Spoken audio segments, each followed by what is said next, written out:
ஞாயிற்றுக்கிழமைனா கண்டிப்பாக வந்து ஏதாவது ஒரு மூவி பார்த்துருவோம். நானும் மாமாவும் சேர்ந்து படம் பார்க்குறதுனா எனக்கு ரொம்ப பிடிக்கும். ஆனால் நான் பாதியிலேயே தூங்கிருவேன். அவர் தான் ஃபுல்லாக பார்ப்பாரு.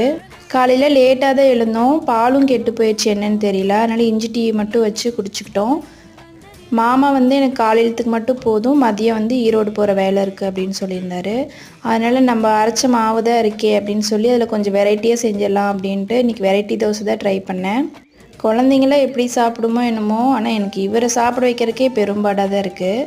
வெரைட்டி தோசை நான் கீழே டேக் பண்ணுறேன், கண்டிப்பாக வந்து பாருங்கள். மாமாவுக்கும் லன்ச் வேண்டாம் அப்படின்னு சொல்லிட்டாரு. சரி நமக்கு தான் நான் வேறு என்ன செய்கிறது அப்படின்ட்டு இந்த தோசையே வச்சு ஓட்டிக்கலாம் அப்படின்ட்டு நான் வேறு எதுவும் செய்யலை, தோசை மட்டும்தான் பண்ணியிருந்தேன். இது நார்மலாக அப்படியே சாப்பிட்றதுக்கே நல்லாயிருக்கும். நான் வந்து இன்றைக்கி சட்னி பண்ணியிருந்தேன். சட்னியோடு வச்சு சாப்பிட்டா இன்னும் சூப்பராக இருந்தது. என்னோடய வீடியோ ஃபஸ்ட் டைம் பார்க்குறீங்கன்னா மறக்காமல் சப்ஸ்கிரைப் பண்ணிடுங்க.